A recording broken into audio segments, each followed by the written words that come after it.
primera parte, mucho detalle. Una de las cosas que había quedado ahí como en discusión, lo último, era el tema que acá pasaba en el chat, me acuerdo que contestábamos Gerardo, contestaba yo, el tema de si el pasivado y el decapado era lo mismo, lo opuesto. Por las dudas y repasando. Un metal, una pieza metálica, se pasiva o bien naturalmente o bien por acción del hombre que lo fuerza a que esto ocurra. Una pasivación implica que sobre esa pieza se genera una capa.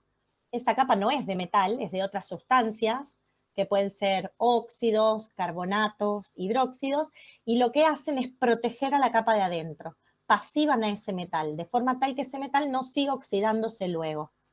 Está protegido, pasivado, no reactivo, el metal. Y está todo cubierto por una sustancia que puede ser cualquiera de estas que les nombré. En este caso particular del problema dice que está cubierto por carbonato de cobre y óxido de zinc, ambas sustancias sólidas. Bien, ahora el decapado es un proceso que uno hace para quitar una capa que está sobre un metal. Puede ser en algún caso una capa que sea pasivante, como es este ejemplo, o puede ser una capa de mugre, que ni siquiera sea pasivante, una pieza que esté oxidada. Uno la decapa, quita esa capa de óxido, queda expuesto el metal y luego puede sobre ese metal intervenir de alguna otra manera. ¿Bien? Eso sería más o menos la idea. ¿Alguna pregunta? Bien, entonces, dice, el latón expuesto a la atmósfera se pasiva con dos sustancias, carbonato de cobre 2 sólido y óxido de zinc sólido. Para decaparlo totalmente, se utilizó solución de ácido clorhídrico de concentración 0,4 molar. Las reacciones de decapado, disolución químico de los sólidos que forman la capa, cursan con 100% de rendimiento y son irreversibles. La disolución química del carbonato de cobre 2 desplaza 0,336 litros de dióxido de carbono gaseoso medido en condiciones normales de presión y temperatura. Si quisiera calcular la masa total de la capa, no lo vamos a resolver, pero vamos a tirar algunas ideas y hacer algunas consideraciones. ¿Cómo procedemos para llegar a la respuesta? ¿Qué datos necesito? ¿Definiciones? Lo primero, ¿cómo arranco? ¿Qué hago?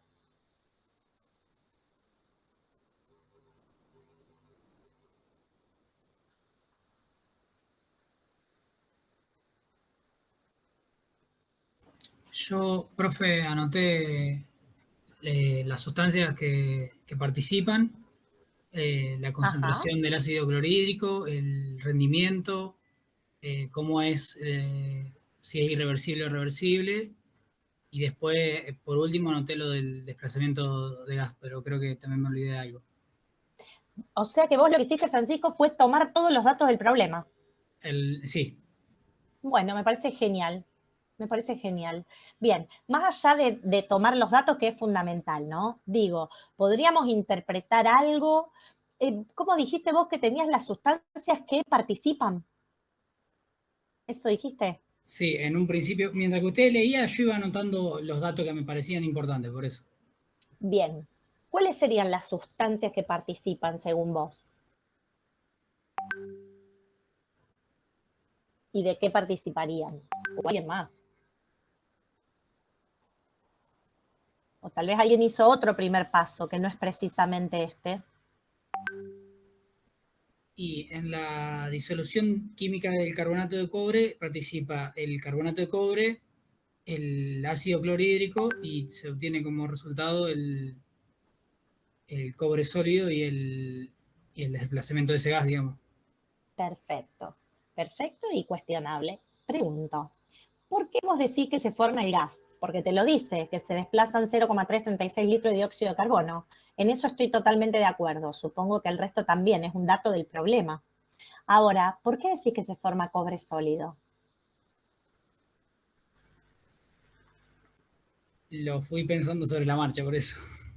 Bien, no, pero te voy a contar algo. esto que estamos hablando, estamos identificando quiénes son los reactivos y quiénes son los productos, ¿verdad? Exacto. Entonces, ¿qué estamos tratando de escribir? La fórmula química de la reacción. No, fórmula química no. La ecuación. La Dale, de ecuación. vuelta. Eso, bien. Hoy a la mañana dijeron lo mismo. La ecuación, la fórmula química del carbonato de cobre la tengo ahí, la del óxido la tengo ahí, la del ácido clorhídrico la sé. Ahora voy a armar una ecuación química, que es una representación simbólica de un fenómeno que ocurre, de una transformación. Entonces, vos identificaste carbonato de cobre 2 como un reactivo, ácido clorhídrico como un reactivo. Y dentro de los productos me decís que hay dióxido de carbono. Esa te doy la válida, es verdad. Ahora, después, ¿qué más hay ahí como producto? No lo sabemos. Tendríamos que pensarlo un poquito, Claro, ¿verdad? sí. También es verdad que hoy, en este momento, y para lo que llamamos la primera evaluación la semana que viene, ustedes no estarían en condiciones, con lo que hemos visto hasta ahora, de poder determinar cuál es exactamente esta ecuación. Pasaría como dijo Francisco, él diría ahí cobre, y sí, porque no la tienen clara, no tienen los elementos para poder definir cuáles van a ser los productos. ¿Está? Tendríamos que analizarlo un poquito más, o les podemos dar nosotros ese dato de qué otra cosa se da. Bien, pregunta. Entonces, sabemos que se forma dióxido de carbono, pero no sabemos cuáles son los otros productos. El cobre sólido no lo es. ¿Sí? ¿Cómo seguimos con el problema?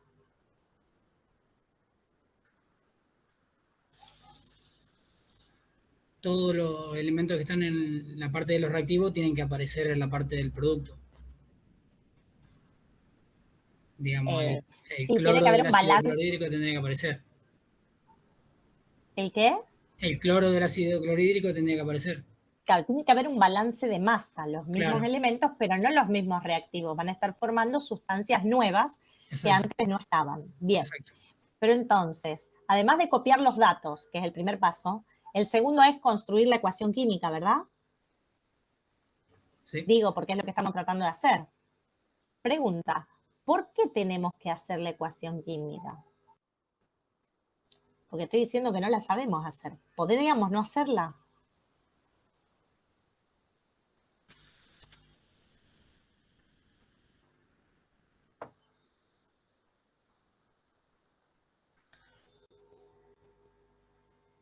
Hay que hacerla, perfecto, Agustín, yo estoy totalmente de acuerdo con vos. Hay que hacerla.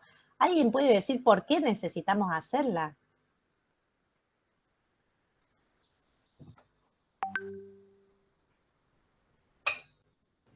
Porque así sabría la relación entre el reactivo y el producto, digamos.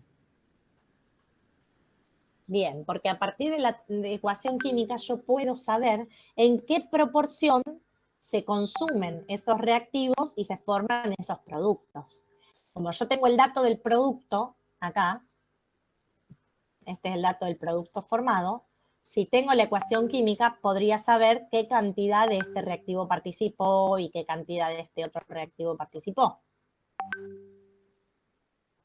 Y eso entonces me permitiría saber, junto con otras cosas, cómo estaría formada la capa. Por lo menos voy a arrancar sabiendo la cantidad de carbonato de cobre que participó. ¿Está? Entonces, necesito los datos en general, copiarlos todos prolijos, completos y que no falte ninguno. Necesito la ecuación química, porque es la que me va a proveer a mí la proporción en la que se consumen los reactivos y se forman los productos. Bien, ¿qué otra cosa necesitaría hacer? ¿Para dónde vamos?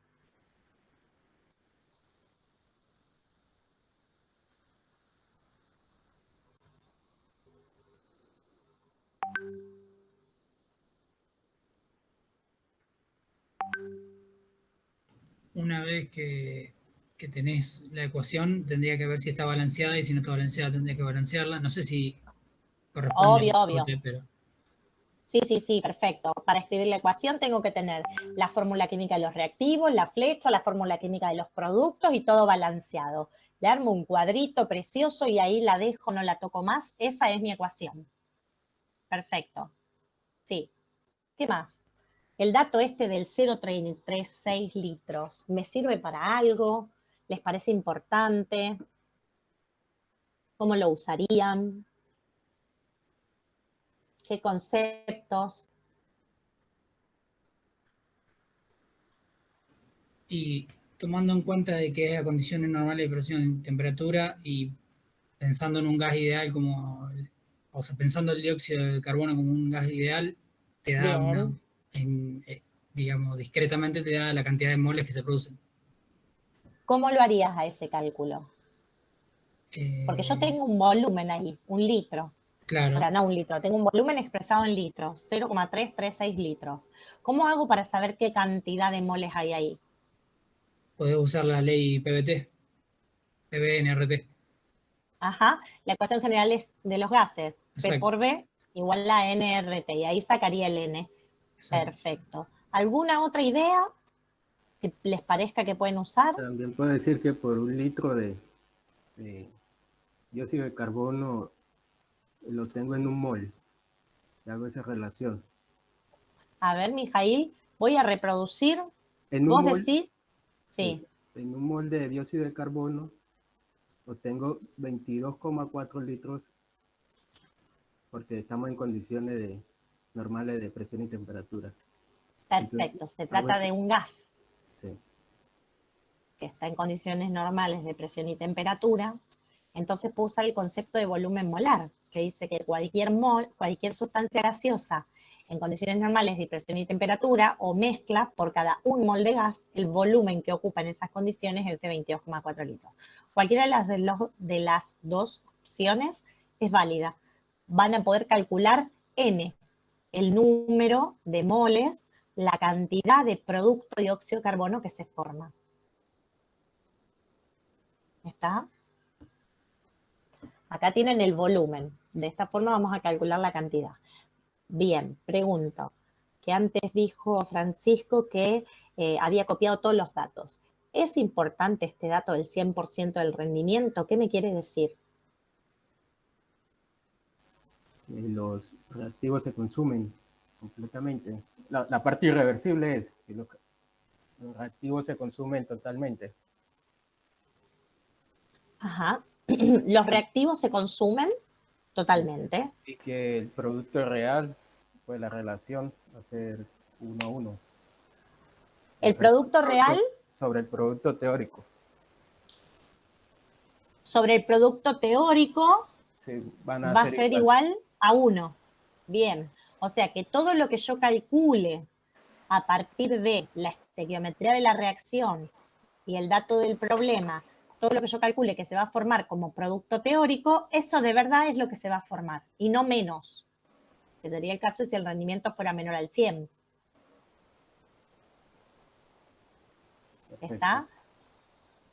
Voy a aclarar algo, no sé si lo dijeron o no lo leí. A ver, un minuto, ¿eh?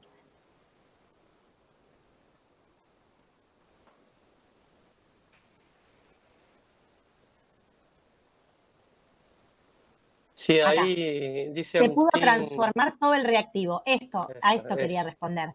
Agustín y todos, ¿no? La idea es que cuando el rendimiento es menor al 100%, yo voy a obtener menos producto del esperado. Pero el reactivo se me va a gastar igual, se va a consumir completamente. Solo que en vez de dar los productos que yo esperaba, va a haber una pérdida, va a haber reacciones acopladas, me va a dar productos no deseados, otras cuestiones de la vida real que pasan, pero acá simplemente las metemos en una caja negra y decimos un rendimiento menor. El reactivo se va a consumir de cualquier manera por completo, porque la reacción dice que es irreversible. Entonces, todo el reactivo se consume, pero la cantidad de producto que obtenés en realidad es menor que la cantidad de producto que hubieras obtenido en forma teórica. ¿Está?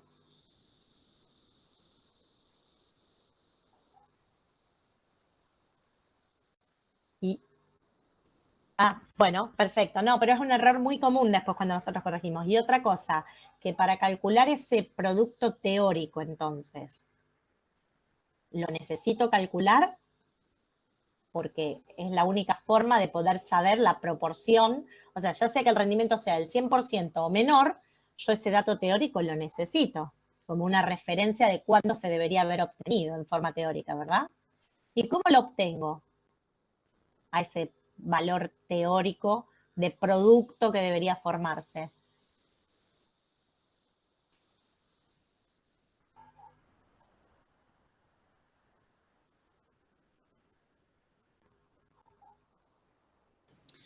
En este caso, sabiendo la concentración del ácido clorhídrico, yo usaría esa concentración para sacar la cantidad de moles que tengo de ácido clorhídrico y en base a eso sacaría, suponiendo que tengo del otro lo suficiente del carbonato de cobre, tengo lo suficiente para reaccionar y de ahí sacaría el producto teórico.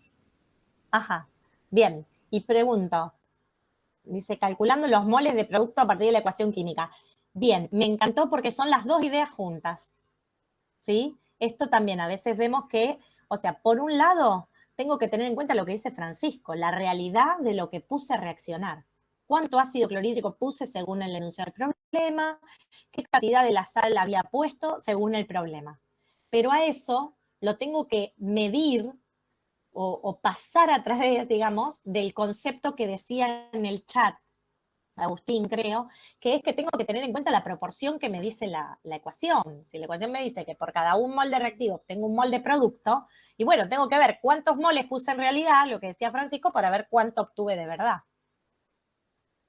¿Sí? ¿Pregunta? Pregunta. Francisco, te la pregunto a vos porque sos con el que estamos dialogando, pero va para todos. Pueden... Vos dijiste que vas a calcular la cantidad de ácido clorhídrico que pusiste porque tenés la concentración. Claro. Bien, alguien, ¿me puede decir qué cantidad de ácido clorhídrico se puso a reaccionar?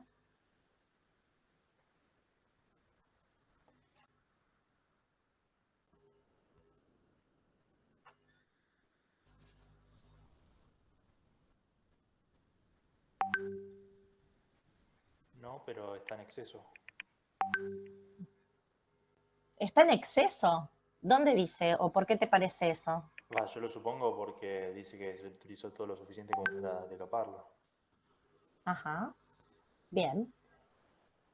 Entonces, usé ácido clorhídrico y me permitió decaparlo completamente. ¿Qué quiere decir que lo decapé completamente? Que consumí todo el carbonato y todo el óxido de zinc. Carbonato de cobre y el óxido de zinc, ¿sí?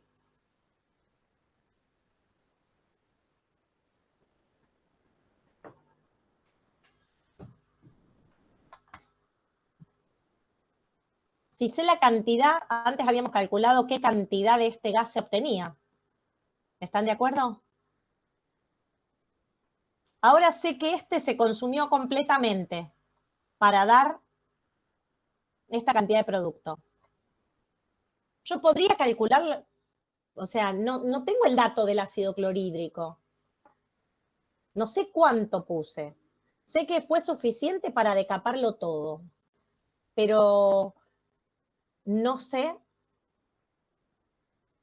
cuánto se usó para el carbonato de cobre ni cuánto se usó para el óxido de zinc. Para el carbonato de cobre, si yo tuviera la ecuación química, cosa que no tengo en este momento, y tampoco la estoy pudiendo construir, podría calcular cuánto ácido clorhídrico reaccionó con carbonato de cobre para dar 0,336 litros de dióxido de carbono. Pero yo no tengo esa reacción. No la estoy pudiendo escribir. Entonces, Capaz que lo que voy a decir es una burrada, pero pensando en no. que el dióxido de carbono, digamos, tiene elementos que solamente están en la parte de los reactivos en el carbonato de cobre, yo sacaría la cantidad de moles que tengo de dióxido de carbono y esa sería mi cantidad de moles de carbonato de cobre. No, ¿sabés por qué? Es parecido a lo que decías antes del cobre, porque vos no sabés cuál es el otro reactivo, no tenés el otro producto, no tenés la proporción. Te falta la ecuación. Ah, claro, está bien, Esto sí. sin una ecuación no tiene solución.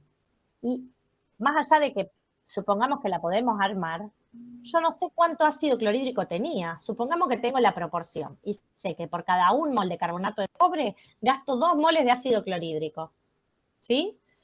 Perfectamente puedo decir, si por cada 1 mol de carbonato formo 1 mol de dióxido, entonces cuánto carbonato participó en la reacción, lo paso a masa y sé exactamente la masa de carbonato de cobre. Eso es válido. ¿Bien? Ahora, ¿cómo voy a calcular la otra masa? Yo necesito saber qué cantidad de ácido clorhídrico puse. Y acá solo sé la concentración. Una solución 0,4 molar. ¿Qué quería decir 0,4 molar? Y cada litro de solución obtengo 0,4 mol de ácido clorhídrico. Perfecto. Entonces, ¿yo sé la cantidad de moles que puse? No. Podemos asumir que estaba en exceso o justo, no lo sé. También podría haber estado justo porque se decapó completo, pero no sé cuánto es. Entonces no voy a poder nunca calcular esta otra masa, la cantidad del óxido de zinc. ¿Sí? ¿Saben qué es lo que está pasando? Que este problema no lo podemos resolver. Le falta un dato fundamental, que es qué volumen pusimos. Si yo sé el volumen, puedo saber cuánto ácido clorhídrico puse. Bueno, puedo ver cuánto se gastó para este y cuánto para este. Luego, otra cosa, ¿ese ácido clorhídrico estaba justo estequiométrico o estaba en exceso? Me tendría que avisar el enunciado, porque si no, no lo voy a poder resolver. Y por el otro lado, y esto es algo muy circunstancial, ustedes no están en condiciones de escribir la ecuación en este momento. Nosotros tendríamos que darles algún dato más, ¿sí? Entonces, digo, en esta primera evaluación, todos los problemas que les demos van a tener algún tipo de solución. Se van a poder resolver y qué sé yo. Para el final, posiblemente, lo hemos hecho otras veces, pongamos problemas que no tienen sentido o que les faltan datos. Y a veces les pedimos que digan qué datos, bueno. Pero, digo, no es que uno tiene que hacer reglas de 3 porque sí. ¿Qué es lo que vemos nosotros? Muchas veces copian los datos, que fue el primer paso que dijo Francisco, que eso está muy bien, y después empiezan a hacer reglas de 3 hasta llegar a un número. Y esto no es una clase es para pensar la situación, para analizar el enunciado, ¿sí? Entonces, voy a proponerles, que es lo mismo que hicimos hoy a la mañana, salvo que a los chicos de la mañana no les dimos otras opciones, les voy a proponer un enunciado similar, pero que sí puedan resolver, pero que son 2 opciones distintas, ¿sí? Fíjense, acá tienen el enunciado, dice, el latón expuesto a la atmósfera se pasiva con 2 sustancias. Para decaparlo totalmente se consumió todo el soluto presente en 125 mililitros de una solución de ácido clorhídrico de concentración 0,4 molar. Entonces, acá me dice el volumen de la solución y la concentración. Si tengo volumen y tengo concentración, puedo calcular cantidad de sustancia. ¿Bien? Y además me da otro dato. Me dice que se consumió todo, o sea que este no está en exceso, está estequiométrico. Alcanzó para todos los moles que estaban acá,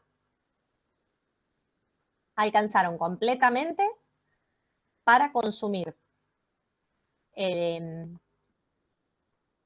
carbonato de cobre y el óxido de zinc. ¿Sí? Y fíjense después que dice las reacciones de decapado, disolución química de los sólidos que forman la capa, se puede considerar de doble desplazamiento y cursan con 100% de rendimiento y son irreversibles. La disolución química del carbonato de cobre 2, acá está Francisco, mira, con ácido clorhídrico desplaza 0,336 litros de dióxido de carbono gaseoso medido en condiciones normales de presión y temperatura, y además se forma agua y un electrolito acuoso. Entonces, en la disolución, eso es para una de las reacciones. Fíjense si ustedes, mientras estoy leyendo, son capaces de escribir esa reacción, porque ahora con estos datos ustedes ya sí las pueden escribir.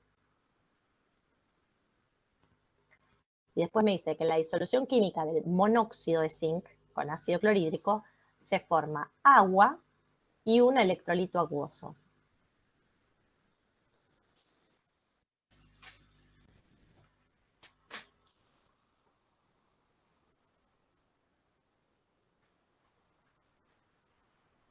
Entonces, ahora tenemos la cantidad de producto, la sacamos de acá.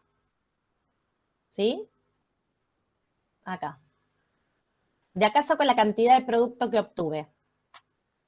De acá saco la cantidad del reactivo que puse, ácido clorhídrico.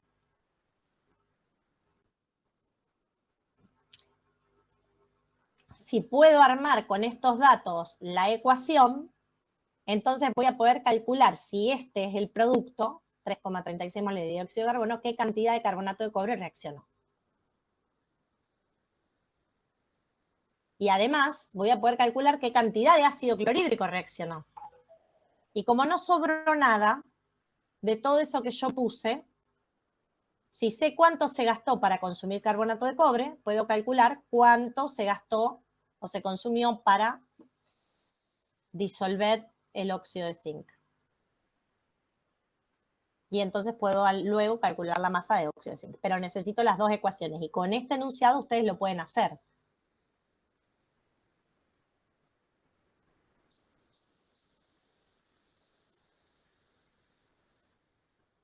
¿Qué dicen? Yo armé dos ecuaciones, pero no sé si están bien. ¿Querés mostrar la pantalla? ¿Querés ponerlas en el chat? El chat lo que tiene es que no se pueden ver subíndices. Ahí comparto pantalla. Dale. Yo tengo que salirme, ¿cómo sería? ¿Detener la presentación? No, no es necesario, pero bueno, ya saliste. Espere.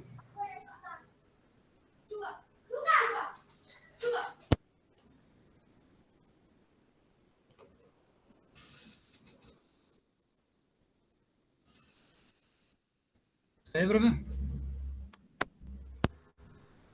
Se ve la pantalla, pero no veo la reacción. Ah, no, porque la hice en la hoja, por eso, le estaba por copiar. Ah, perfecto. Ay, pero mira qué habilidad para escribir en el Paint.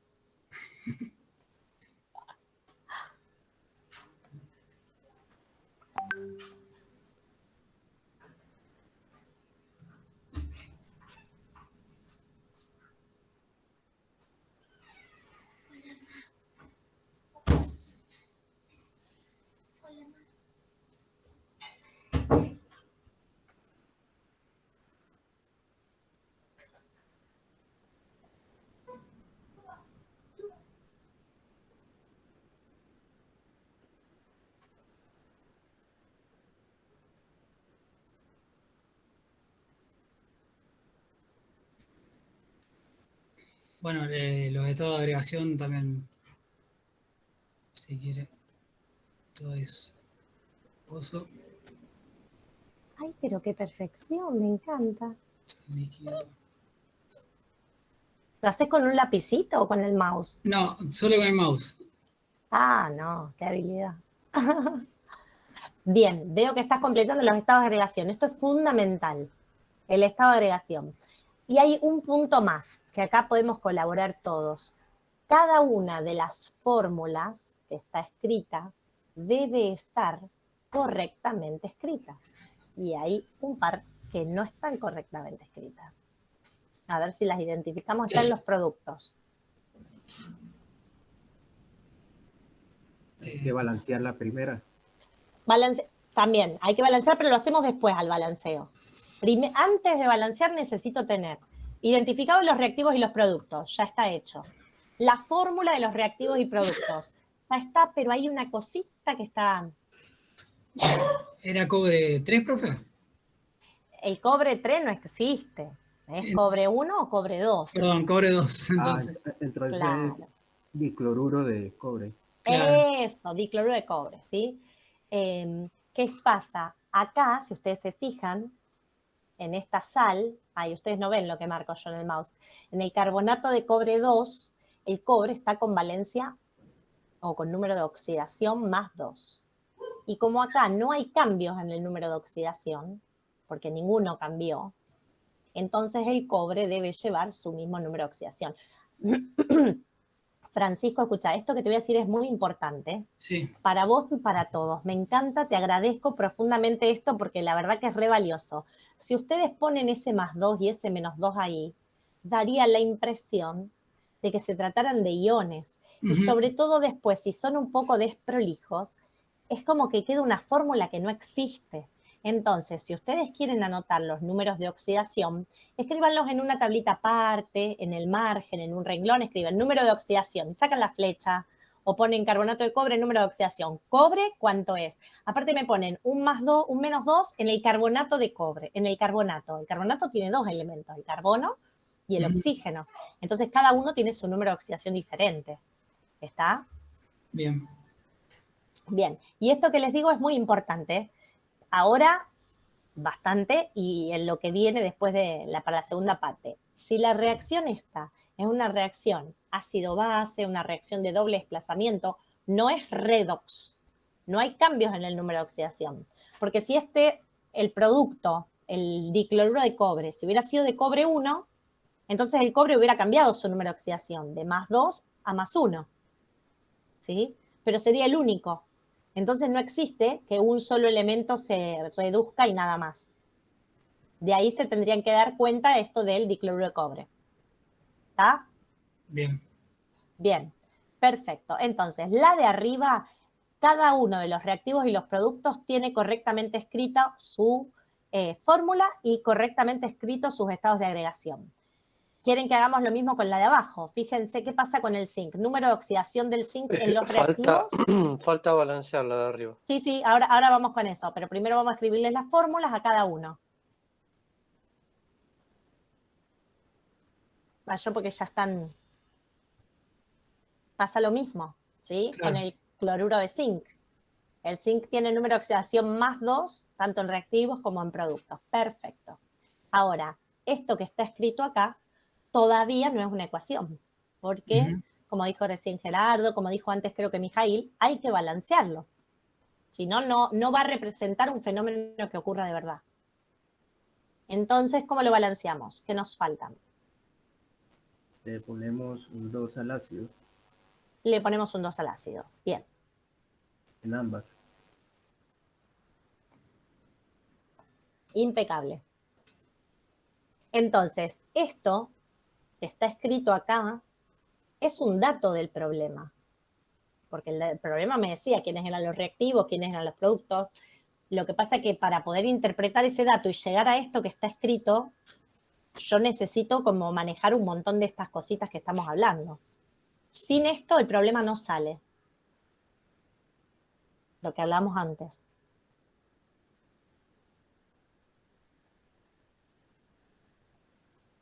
¿Está?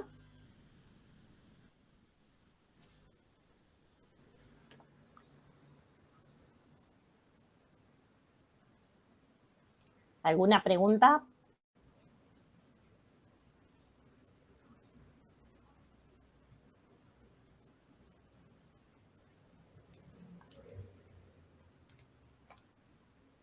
Bueno, vuelvo a poner el enunciado. ¿Dejo de compartir entonces, profe? Dale. Dale. Bueno, pero me encantó, después volverlo a poner porque está bueno. Si manejan tan lindo el Paint, no, a mí no me sale ni una línea recta. Bueno, profe, no hay problema.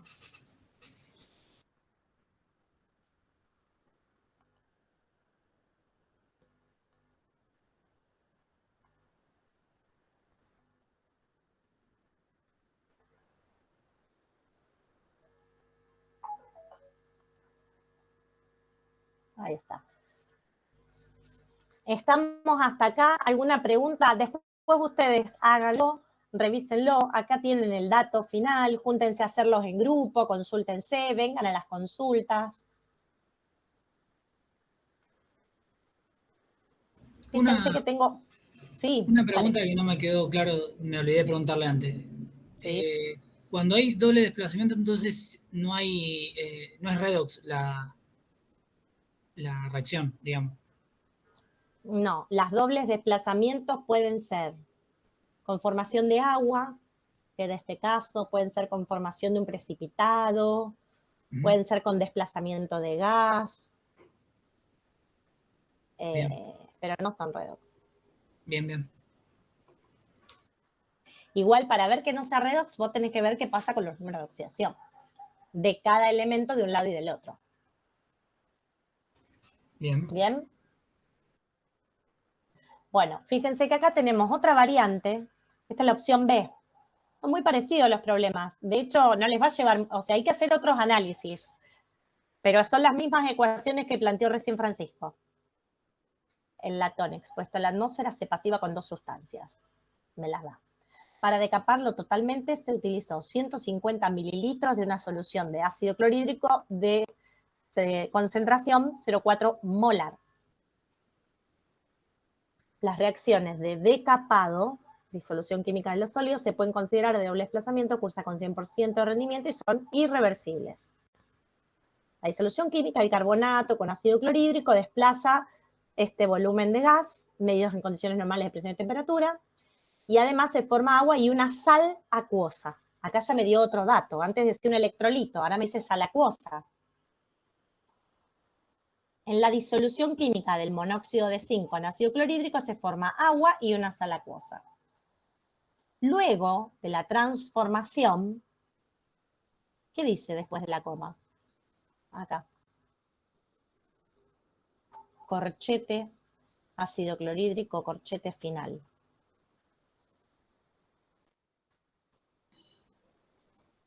La molecular.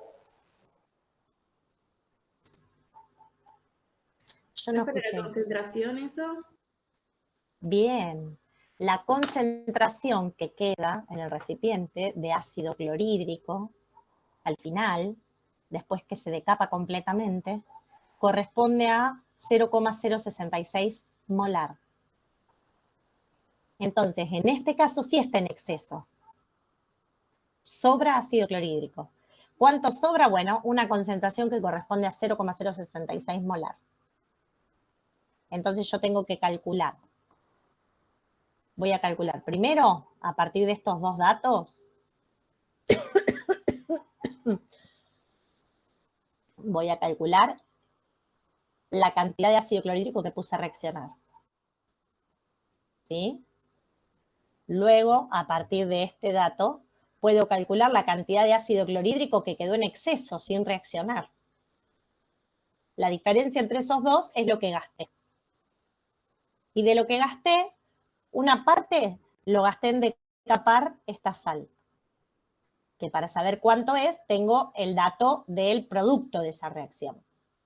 Y otro poco del ácido clorhídrico que gasté, lo gasté para este otro óxido de zinc.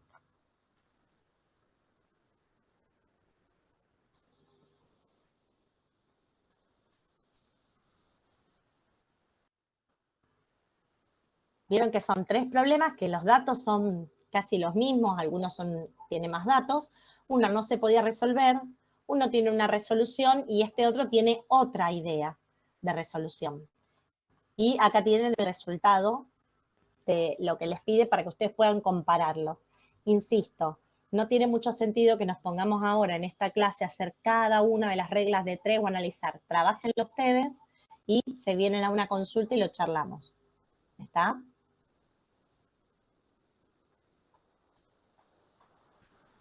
¿Quieren hacer alguna pregunta?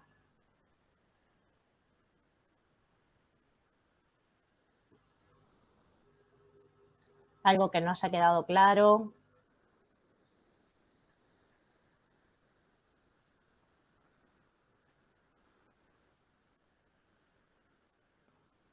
Gerardo, Buen día, ¿qué ¿algo tal? más?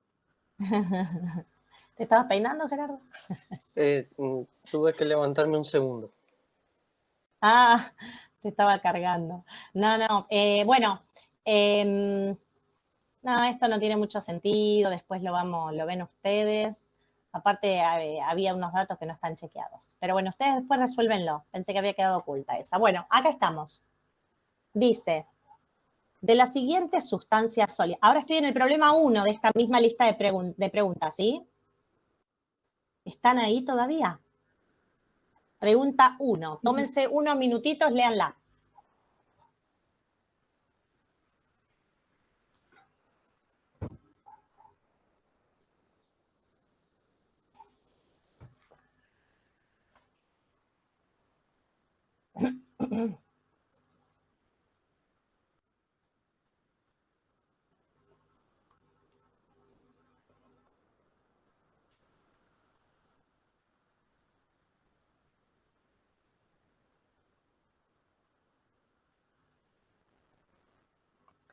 Entonces dice, de las siguientes sustancias sólidas, monocarburo de silicio, mononitruro de boro, monóxido de calcio, monocarburo de titanio, monocarburo de potasio, seleccione y justifique.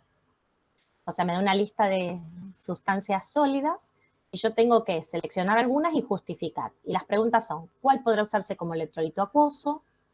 ¿En qué casos la sustancia en estado líquido podrá comportarse como electrolito? ¿Cuál de los sólidos podrá usarse como conductor de primera especie? ¿En qué casos las partículas constitutivas de las sustancias no son átomos? ¿Y en qué casos las partículas constitutivas de las sustancias no son moléculas? ¿Sí? Entonces, la pregunta acá es, ¿qué hago? Me voy corriendo a comer, dejo todo. Intento empezar por algún lado, ¿por qué lado? Viendo qué tipo de sustancia es cada una. Bien, eso lo vamos a necesitar. Perfecto, Lucila. Yo voy a hacer la lista de mis sustancias. Voy analizando de a uno, perfecto. ¿Y qué es lo que voy a ir analizando de ellas? ¿Qué necesito saber?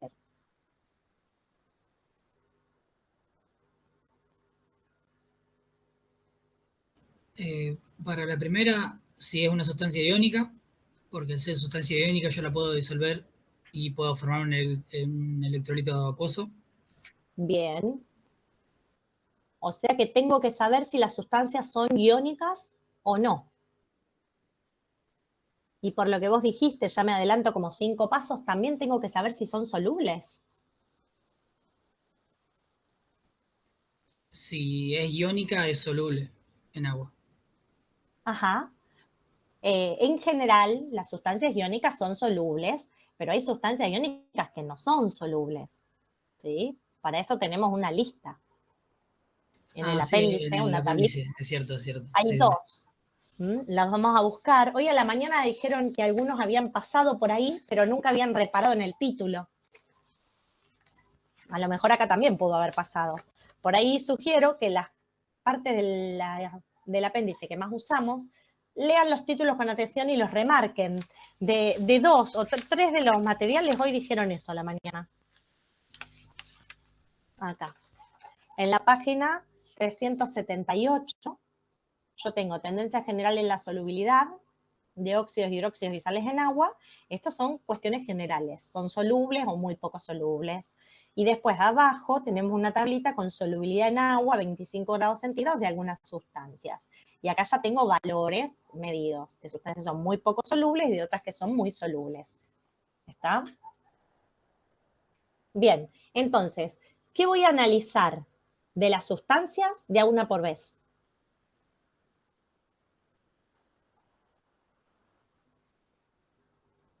La solubilidad. Ajá. Bueno, En y la primera. antes, yo esa la dejaría como para quinto lugar, pero bueno, es una cuestión personal. Digo, antes de la solubilidad, ¿qué necesito saber, Lucila?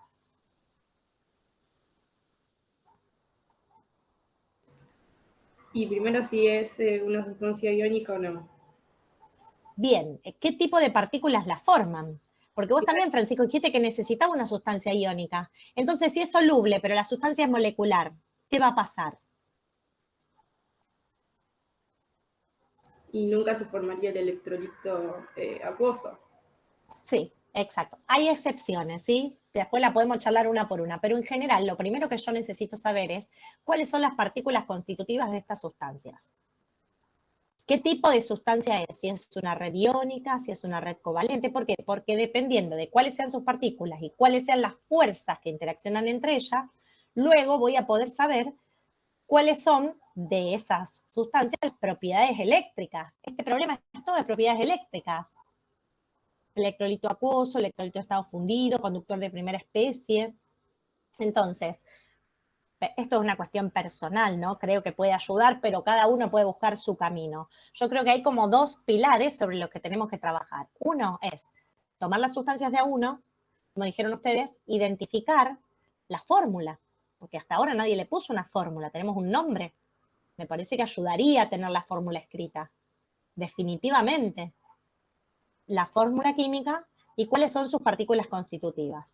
Eso por un lado. Pero por el otro lado, ¿qué voy a necesitar saber? Voy a necesitar saber algo de las propiedades eléctricas. ¿Qué quiere decir que es un electrolito acuoso? Que ya algo salió en lo que charlábamos. ¿Cuándo yo tengo un electrolito líquido? ¿Qué es un conductor de primera especie? ¿Qué tipos de sustancias tienen comportamiento como buenos conductores? ¿Cuáles son aislantes? Todo eso de propiedades a la par. Y luego tengo que unir esas dos cosas para dar la respuesta. ¿Está? Bien. Entonces, les doy unos minutitos, tratan de escribir esas fórmulas y de cómo voy a saber qué tipo de sustancias son. O sea, cuáles son sus partículas constitutivas. Si se trata de una sustancia molecular, iónica, una red covalente, un metal, una red metálica.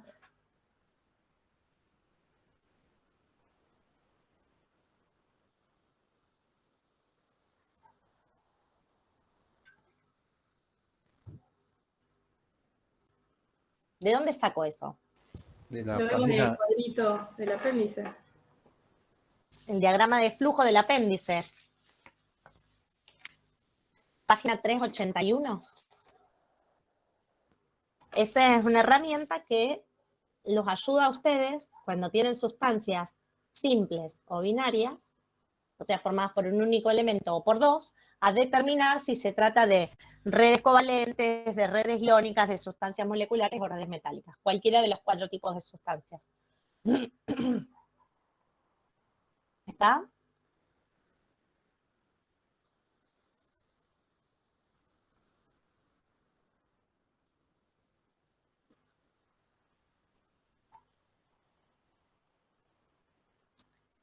Gerardo, ¿están escribiendo en el chat las fórmulas o no? No, Bien. Un minutito, ¿les parece?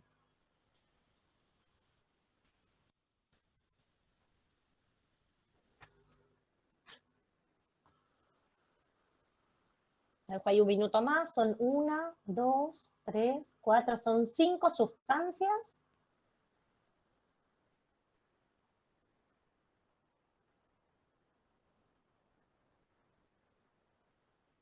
Acá la pregunta. Yo tengo una parte hecha. Lo podemos ir charlando de acá. Si están escribiendo o si quieren escribir en el Paint, mejor, bajo esto. Pero si no, para que podamos ir participando. sí, Estas en eran el las chat ideas está que bien. decíamos. Aunque no tengan, en el chat está bien, aunque no tengan editor, pero pueden escribir tranquilamente. Sí. Esto es un poco lo que charlábamos. Tenemos que tener presente qué pasa con las sustancias, tenemos que tener presente cuáles son las propiedades eléctricas de las que me habla el problema. Para un electrolito acuoso, ¿qué es un electrolito acuoso? Porque antes había dicho Francisco que tenía que ser soluble y tenía que ser iónica la sustancia. ¿Qué es un electrolito acuoso?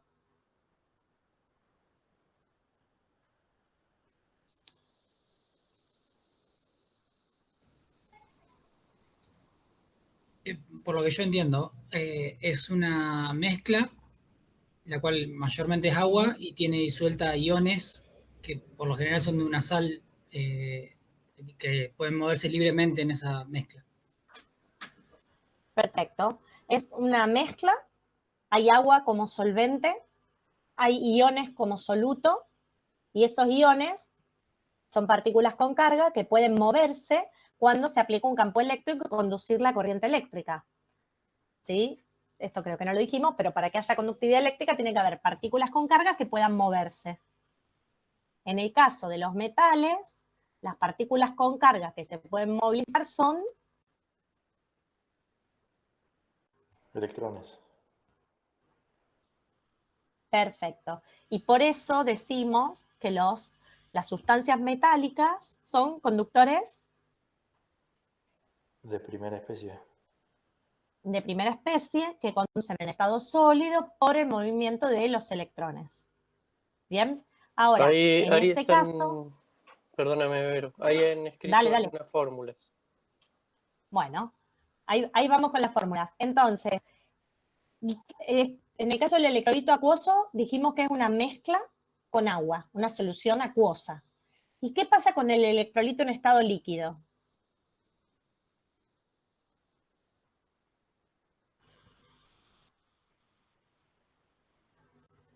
Ese es cuando se funde. Bien, yo tengo un compuesto que es iónico, que está formado por iones. ¿Y qué pasa con la conductividad de un compuesto iónico en estado sólido? Yo tengo el catión y tengo el anión.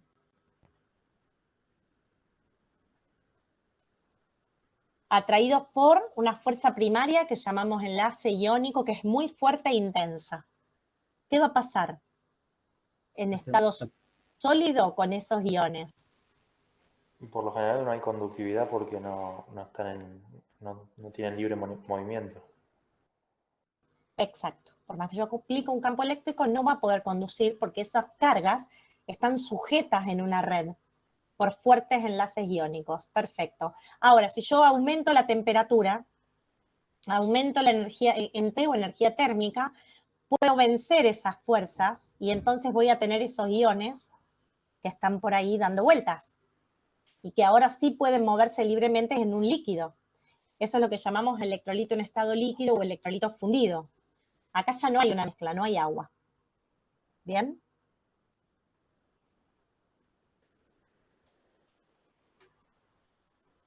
Hay que tener en cuenta cuál es la temperatura de fusión para saber si es posible lograr un electrolito fundido. Y luego tengo que juntar estas dos patas o estas dos columnas para poder elaborar una respuesta.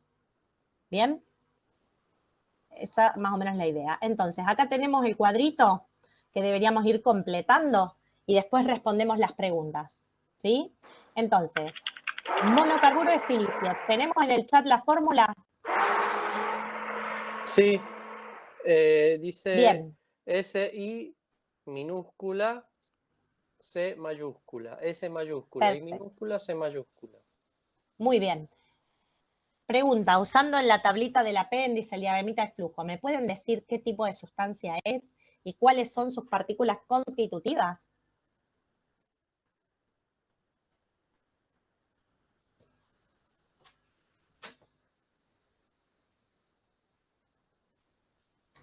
Sería una red covalente Perfecto. y sus ¿Cuáles? partículas constitutivas serían átomos. ¿Qué átomos? No pasa nada. ¿Qué átomos? Silicio y carbono. Átomos de silicio y átomos de carbono. ¿Bien? Perfecto. A ver si funca. Ahí está. ¿Estamos de acuerdo? ¿Qué pasa con la otra? Mononitruro de boro. Vamos analizando cada una de a una por vez, como dijeron antes. Acá Alejandro no escribió bien, dice que era sustancia molecular, moléculas, y no es así. No sé si te quedó claro, Alejandro. Ah, leyó mal, dice. Bien, perfecto. Mononitruro de Hay que boro. seguir la tablita. Mononitruro de boro Bien. está escrito como B mayúscula, N mayúscula. Bien, pregunto, ¿qué quiere decir el uro al final de estos, los que dicen uro?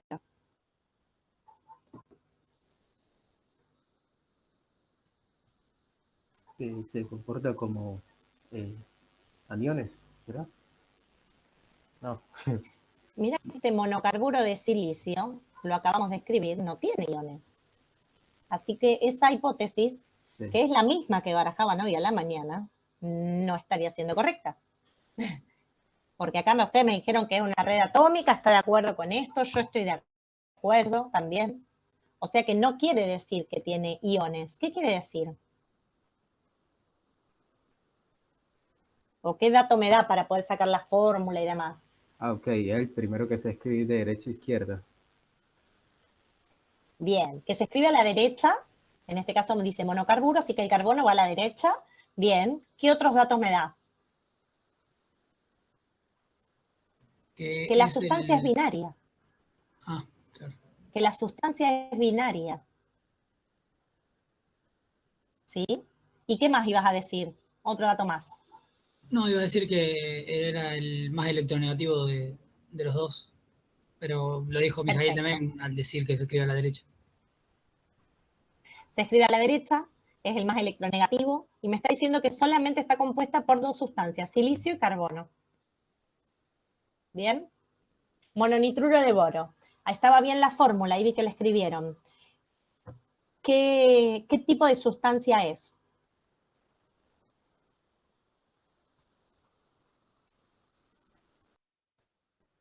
¿Covalente también? ¿Una red covalente? Una red covalente. ¿Cuáles son sus partículas constitutivas? Los átomos de nitrógeno y los átomos de boro. Bien. Pregunto, ¿no? Entre estos átomos de boro y de nitrógeno, ¿qué tipo de interacción se forman? ¿Qué fuerzas los mantienen unidos?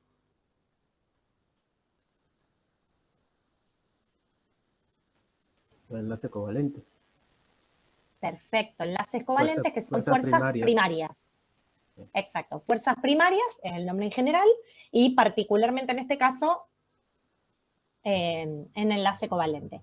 ¿Qué pasa con el monocarburo de titanio?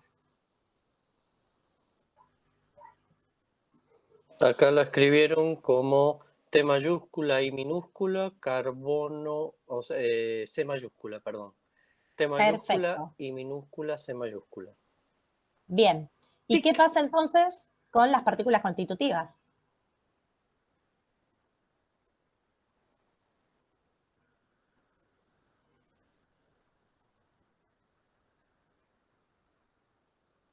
Yo puse que era una red iónica y las partículas constitutivas son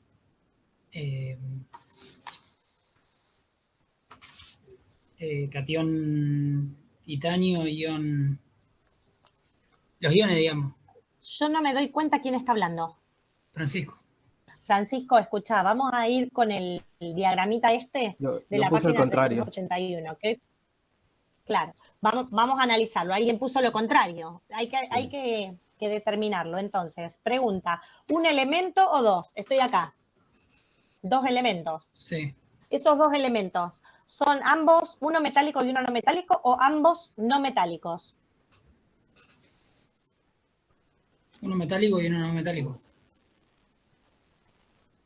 Bien, ¿y la diferencia de electronegatividad? Menor que 1.7. Ah, eso me jugó una mala pasada. Yo supuse que como estaban alejados en la tabla, dije, ya está, es. No lo calculé por eso. No. Sería En también general, ¿cómo? que sería también red covalente porque es menor a 1,7 la diferencia de electronegatividad. Exacto. Entonces, siempre que haya un metal y un no metal, como dice acá, tengo que ir a chequear la diferencia de electronegatividad. Si son los dos no metales, no debo ver la diferencia de electronegatividad. Tengo que tener otros requisitos, ¿sí? Entonces acá otra vez estamos en una red atómica formada por átomos de titanio y átomos de carbono. ¿Bien? Algunas características o propiedades que se acuerden eléctricas de todas las redes atómicas o de redes atómicas en general. Un par de cosas. Ahora seguimos con los de abajo. ¿Cómo, profe? Perdón, no lo entendí. Característica de la es que... Digo, acá tengo tres redes atómicas. ¿Alguna característica que se acuerden de las redes atómicas? A temperatura ambiente son sólidas. Sí. Son duras. Sí. Punto de fusión alto. alto punto de fusión y de ebullición. Bien. Y acá voy a no hacer son la pregunta. conductoras. No son Bien, conductoras a antes temperatura de lo de ambiente. conductoras, pregunto, todo eso otro que dijeron, que estoy totalmente de acuerdo, ¿me pueden decir por qué, básicamente? Que son fuerzas primarias y pues no son conductoras. O sea, sí, pues, están atraídos los átomos muy fuertemente. Entonces, Perfecto. Hay fuerzas primarias que mantienen a los átomos fuertemente unidos. Entonces, la energía para separarlos y fundirlos, la energía para separarlos y no me acuerdo qué otra cosa habían dicho, para que entren en fase vapor, la energía necesaria para que se comporten como un líquido no está en el ambiente, no llega a romperse ese enlace fuerte. Entonces se encuentran como sólidos a temperatura ambiente, todo eso que dijeron. ¿Bien? Agustín Vamos también con el colabora diciendo Sí. que no tiene electrones libres. Bien. Ahora, vamos a ver, claro, como en el caso de las redes metálicas, ¿te referís? Bien, monóxido de calcio. Podemos escribir ahora la fórmula. Está escrito y es C mayúscula, A minúscula, O mayúscula. Bien. ¿Qué me pueden decir del tipo de sustancias y las partículas constitutivas de acuerdo con el diagrama de flujo? Que es una red iónica y sus partículas Bien. constitutivas serían iones. Bien, ¿están todos de acuerdo? ¿Cuáles serían esos iones? Calcio y oxígeno. Y el óxido, bien. ¿Y qué pasa con el caso del monocloruro de potasio?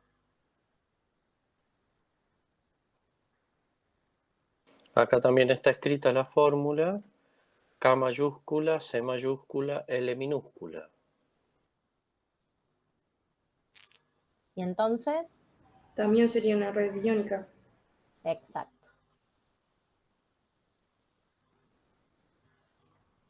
Antes yo les había preguntado algunas propiedades en general, porque bueno, para repasar, para ubicarnos en situación, pero digo, en el tema, digo, en este problema puntual, todo lo que me preguntaba eran sobre propiedades eléctricas.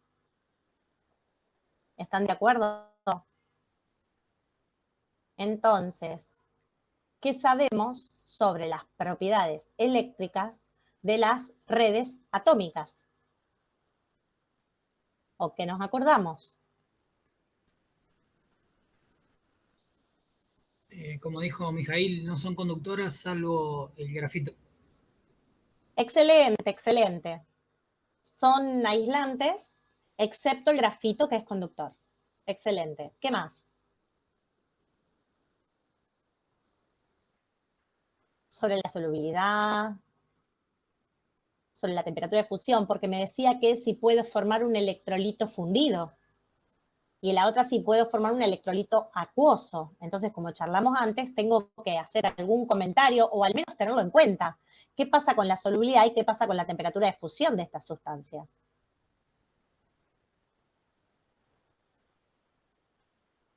Agustín dice Entonces, que no son solubles. no son solubles, ¿sí? La fuerza del dipolo del agua no alcanza para romper o separar esos átomos y para poder separarlos y que queden solubles en agua. Entonces, no son solubles en agua. Para fundirlos necesito muchísima energía. Esto, acá está.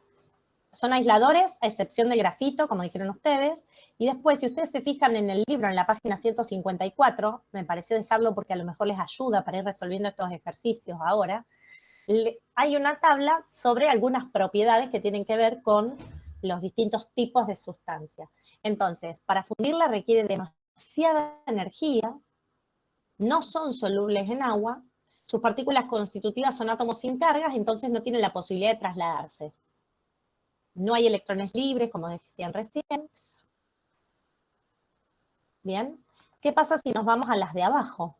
A las redes iónicas. Las partículas constitutivas son iones, tienen carga, no pueden trasladarse en el sólido. ¿Qué pasa con la solubilidad? ¿Son solubles estas dos sustancias iónicas? Yo acá puse que sí, pero me gustaría que ustedes lo chequeen a esto. No estoy tan segura. ¿Dónde puedo averiguar eso? En el apéndice. ¿En qué parte? ¿Y qué dice sobre estos dos? Cuéntenme.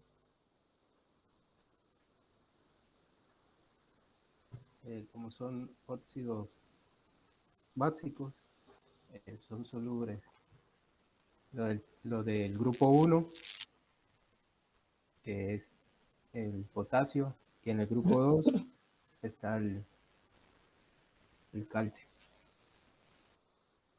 ¿Es un óxido de un elemento del grupo 2? ¿Eso dijiste, Mijail? Sí. Bien.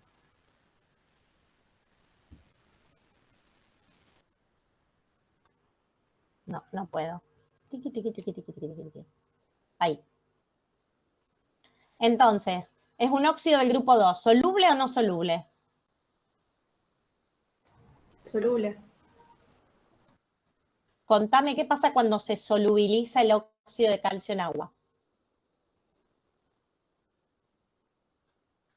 Se separarían los iones. Ajá. Sería, en ese caso, estaríamos hablando de una transformación física. Los mismos iones que estaban juntos ahora estarían separados. ¿Qué dice la tabla cuando habla de la solubilidad, Mijail? ¿Vos podés leer todo lo que dice la tabla? Sí. Y igual esto ustedes deberían saberlo de cuando trabajamos síntesis, ¿sí? Cuando trabajamos con la síntesis, trabajamos en la disolución química de un óxido básico. Claro. Tema para revisar. Tema 4 de la guía de problemas. Transformaciones. Otra cosa es releer lo que dice de la solubilidad.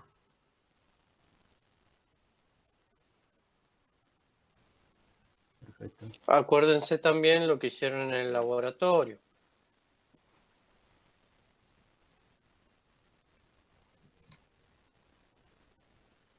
Leo, profe. Dale. Vale. La tabla nos habla sobre la solubilidad en los óxidos, hidróxidos, sales en agua. Bien. ¿Qué dice de los óxidos? Los óxidos.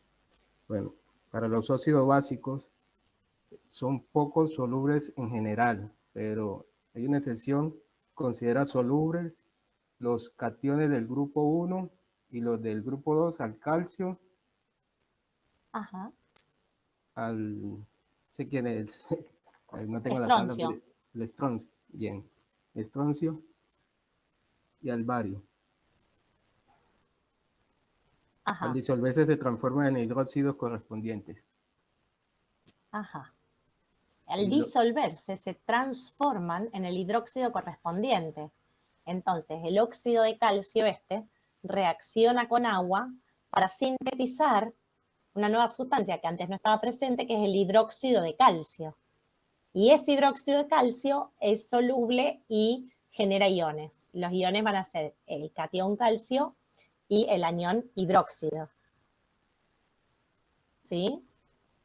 Entonces, en el caso del óxido de calcio, la transformación es química y es soluble, porque hay una reacción y se generan nuevas sustancias. En el caso del cloruro de potasio, los cloruros en general, dice, son solubles, y acá sí, por acción del agua, yo voy a tener, en vez de los iones en estado sólido, voy a tener los iones que pueden moverse en estado acuoso. ¿Está? ¿Quedó bien claro, chicos? Porque fíjense que esto es importante. Profe, y ahí, por ejemplo, si uno quiere agregar otro poco, puede decir que entre el ion y la molécula del agua, que es polar, se forma una fuerza secundaria dipolo-ion. Perfecto, perfecto. No era algo que te preguntaba acá, pero sí. En la red iónica, en el sólido, las interacciones son enlace iónico entre el catión calcio y el anión óxido. Acá, entre estos dos.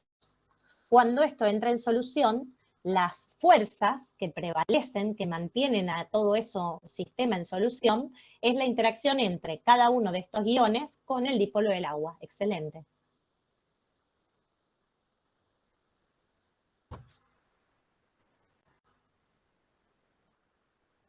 ¿Alguna pregunta?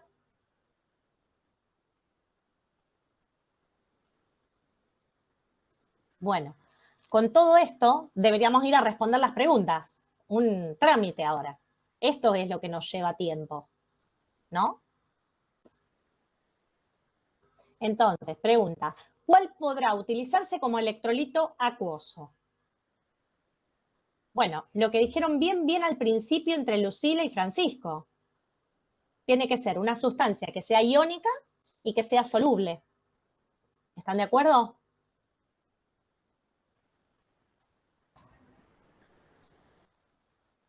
Y acá hago un pequeño paréntesis que es posible también formar electrolitos acuosos a partir de reacciones químicas de sustancias que son moleculares, como ser los ácidos, que reaccionan con el agua y generan iones a partir de una reacción química, ¿sí? Pero bueno, son casos particulares que también vamos a trabajar después. Pero bueno, también es esto que estoy diciendo, está acá en la tabla abajo, por eso no quería dejarlo de pasar. En la página 380, abajo de todo, habla de cómo se generan los aniones de esa tabla. ¿Sí? Bien, la pregunta B dice, ¿en qué caso la sustancia en estado líquido podrá comportarse como electrolito? O sea, un electrolito ahora fundido. Otra vez son las mismas dos sustancias. ¿Cuál de ellas podrá utilizarse como un conductor de primera especie? O sea, que conduzca en estado sólido por migración de electrones. Ninguna.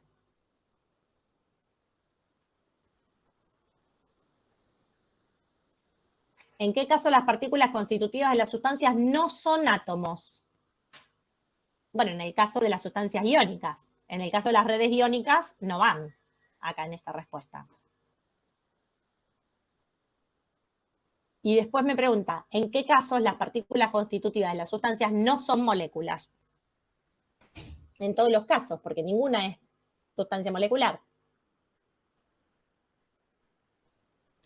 ¿Estamos?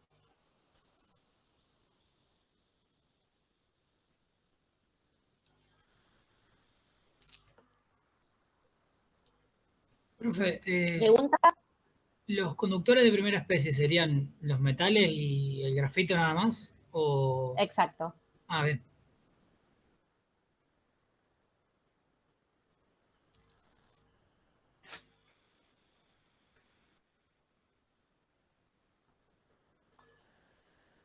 ¿Alguna pregunta o comentario?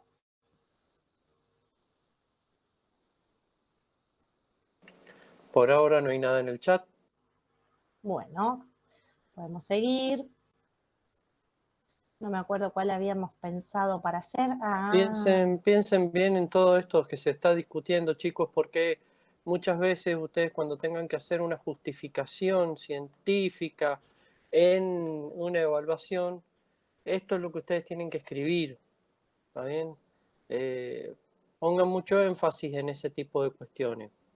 Va más allá de los cálculos que ustedes pueden llegar a hacer, ¿está bien? Sí, y hay como dos cosas. Muchas veces les pedimos que ustedes justifiquen, expliquen, argumenten cuestiones como las de este problema o las que trabajamos recién, que tienen más que ver con cuestiones teóricas, con las partículas que forman las sustancias, con la interacción que tienen, si se trata de fuerzas primarias, con cuánta energía hay que darles para separarla, y si esa energía está disponible o no en el ambiente o alcanza la que estoy entregando. Y ese sería como un caso. Pero hay otro caso, que es el que intenté en el problema 1 reproducirles, que también lo trabajamos los jueves, que es cuando les pedimos que justifiquen por qué hacen un determinado cálculo en un problema. ¿Por qué tengo que escribir la ecuación química? ¿Por qué tengo que calcular el reactivo limitante? ¿Por qué tengo que calcular en el problema nuestro la cantidad de producto que se formó? Entonces, si ustedes van respondiendo esas preguntas, van a estar justificando sus procedimientos. ¿Para qué lo hacen? Lo pueden escribir todo al principio, lo pueden escribir todo al final, o lo pueden escribir arriba de cada cálculo que ustedes hacen. Voy a calcular la cantidad de productos formados, porque así, a través de la ecuación química, puedo determinar la cantidad de reactivos que participó. Así. Insisto, cada uno tiene como su forma de organizarlo, y también distintos momentos. Muchas veces uno puede hacer todos los cálculos y al final dice para qué hizo cada cálculo en un parrafito. Otras veces lo hace al principio antes de empezar los cálculos y otras veces antes de cada uno o después de cada uno, como cada uno le guste.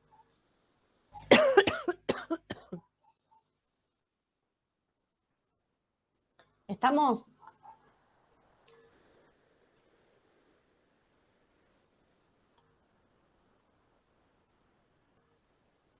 Bueno.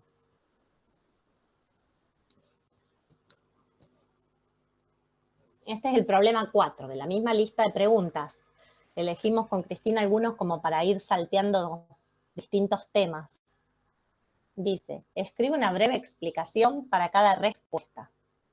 Dice, ordene en orden creciente de volatilidad a las siguientes sustancias. Acá, en este problema, para mí hay 3 ítems que son importantes. ¿Cuáles creen ustedes que son? ¿Y por qué? O, dicho en otras palabras, ¿qué hacemos? ¿Para dónde vamos?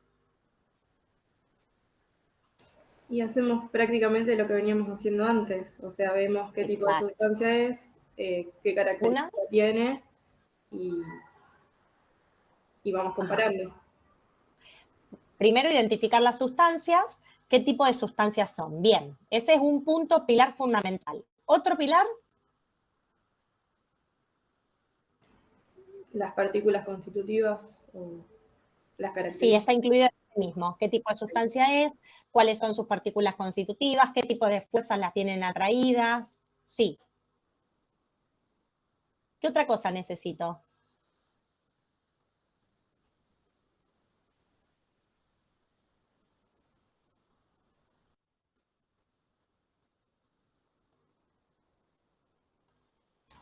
Las propiedades serían esas. Claro, porque yo no puedo contestar qué es más volátil si no sé lo que es volátil. No puedo contestar qué es más viscoso o qué es menos duro si no tengo ese concepto, esa idea o si no la plasmé. Entonces, así como es de importante identificar cuáles son las sustancias, qué características tienen entre cada una de ellas, cómo compararlas en cuanto a sus masas moleculares, a las partículas constitutivas, a las fuerzas de interacción, además tengo que saber algo de la propiedad que me está preguntando. Y debería, en una explicación, debería ponerlo. Porque si no, ¿qué voy a decir? Este es más volátil que aquel. ¿Y por qué? No estoy explicando. Entonces uno tiene que definir un poco qué es la volatilidad. También deberíamos agregar algo respecto de la energía que hay en el ambiente. Por ejemplo, la volatilidad es un proceso que está pensado de forma espontánea, con la energía disponible en el ambiente. Entonces, bueno, es poca la energía del ambiente, no es un alto horno. Entonces hay que ver qué es lo que puede ser volátil o lo que no. ¿Bien? Y después hay un tercer punto, que este es muy importante cuando nosotros corregimos, es algo que nos sorprende muchas veces, y tiene que ver con lo que dice acá de orden, acá, orden decreciente. Ay, no anda así, acá. Mira lo que sería yo en el Paint, ¿te das cuenta? Ahí. Encima puse el de al lado, Dios mío. Vamos con el primero, dice.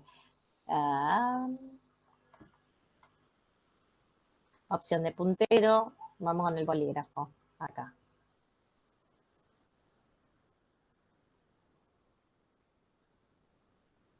Ahí. Ordene en orden creciente de volatilidad. Cuando termine ordenando, ¿a quién tengo que poner adelante y a quién tengo que poner atrás? este orden creciente, ¿es de adelante hacia atrás, de arriba hacia abajo, de derecha a izquierda, de izquierda a derecha? Porque cada uno lo puede ordenar, pero cuando nosotros intentamos corregir eso, no nos queda claro. Hay una lista de nombres o una lista de fórmulas. Y nosotros tenemos que interpretar si la más alta está arriba o abajo para decidir si está bien. Y a veces no podemos, no nos damos cuenta cuál es el criterio. O a veces no está explícito y podría ser al revés. Entonces, ¿cómo hacemos para que esto quede ordenado? Del menos volátil al más volátil. En orden creciente, del menos volátil al más volátil. Y eso lo escribimos, insisto, de arriba a abajo, de abajo a arriba, de derecha a izquierda, de izquierda a derecha. ¿Cómo podemos no ser ambiguos?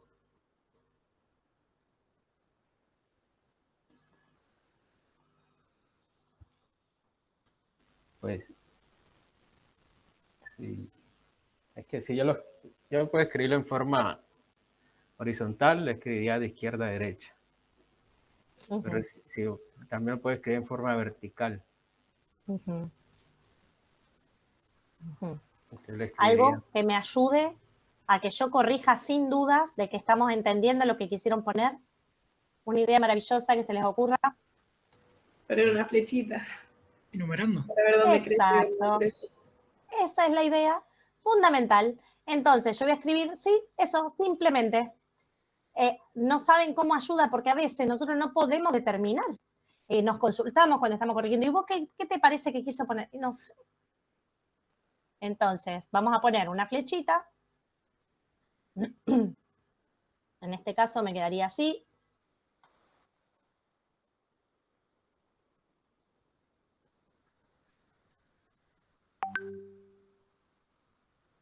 Ay, qué color clarito le elegí. Vamos a ponerla más oscura para que se vea. Ahí. Pongo una flecha. ¿Y a quién voy a poner? Como dijiste, creo que Mijail fue el que dijo. El que sea. En este caso me mete en orden creciente de volatilidad, ¿verdad? Sí. Entonces voy a poner al más volátil. ¿Dónde? Al más volátil a la derecha, según la flecha. Exacto. Podemos poner así.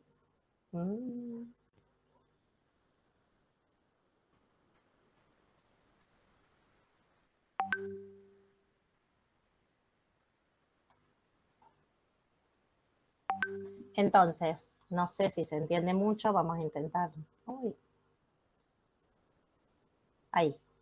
Entonces yo pongo una flecha acá. Acá pongo el menos volátil. Acá pongo el intermedio y acá al final pongo el más volátil. Y así me queda claro que el orden en el que va creciendo es desde la izquierda hacia la derecha, creciendo la volatilidad. Una pavada, pero muchas veces no lo podemos corregir y queda sin poder ponerle un valor. ¿Sí? Bien. Entonces, necesito propiedades de las sustancias, comparar las sustancias entre ellas, conocer cuáles son las partículas constitutivas, conocer cuáles son las fuerzas que mantienen esas partículas unidas. Por otro lado, necesito conocer la propiedad que estamos analizando, de qué se trata, qué quiere decir, cómo va a influir estas partículas, y por otro, tener claro si me pide orden creciente o decreciente y dejarlo escrito claramente. ¿Está? Bueno, entonces... Que en el primer enunciado, pues de una vamos con las fuerzas primarias, que es el litio y el cloruro, que es menos volátil. Porque tenemos el pentano, que es un hidrocarburo, y son moléculas. El pentano, voy a repetir. El pentano es un hidrocarburo. Sus partículas constitutivas son moléculas, ¿sí? Sí. Ese dato ustedes lo tienen. O sea, si yo lo busco en la tabla que estábamos usando recién, acá, no voy a encontrar el pentano. Entonces, el que ya está medio como encaminado a hacer siempre la misma metodología, sin analizar mucho el escenario, se va a encontrar con que acá no está el pentano y se pierden. Entonces digo, hay que tener la cabeza abierta. El pentano es un hidrocarburo. Los datos sobre los hidrocarburos ustedes lo tienen en el capítulo del libro 11, ¿no? Y también en los videos que están subidos en la plataforma. Y en los dos lugares dice que todos los hidrocarburos son sustancias formadas por moléculas. ¿Bien? Apolares, sí. Apolares. ¿Cuántos átomos de carbono tiene el pentano? 5. ¿Cómo? 5. Bien.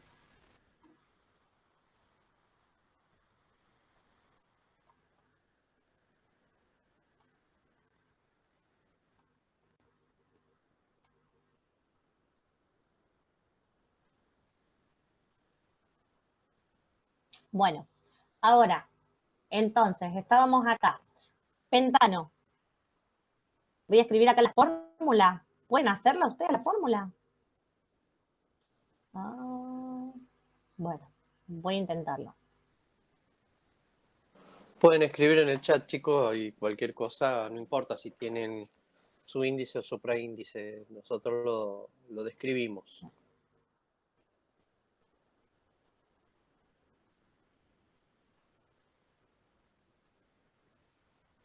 Cinco átomos de carbono.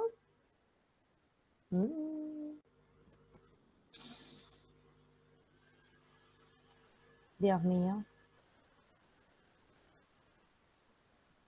¿Cuántos hidrógenos?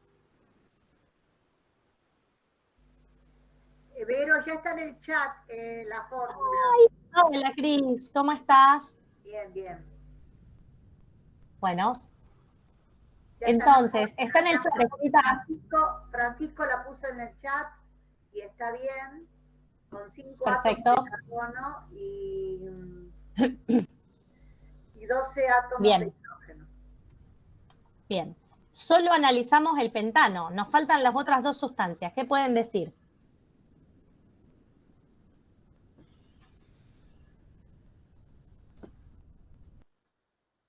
El propano también es un hidrocarburo con un grupo funcional. Y el otro es una sustancia, una sal. Bien. Escucha, voy a volver con lo primero que nombraste. ¿Cómo dijiste vos? ¿Qué dijiste sobre este? Que es un hidrocarburo con 3 grupos funcionales de alcohol. Claro, es un alcohol entonces. Porque el Perdón, ahí va. hidrocarburo solo tiene carbono e hidrógeno. Se trata de un Bien. alcohol. Sí. Un triol. Exacto. Bien. Partículas entonces constitutivas, creo que lo dijiste. No lo dije, son moléculas. Moléculas. Bien. Y del pentano ustedes me habían dicho que era una molécula apolar. ¿Qué pasa con este propanotriol? ¿Qué les parece? ¿Qué tipo de interacciones van a ocurrir entre una molécula de propanotriol y la que tenga al lado?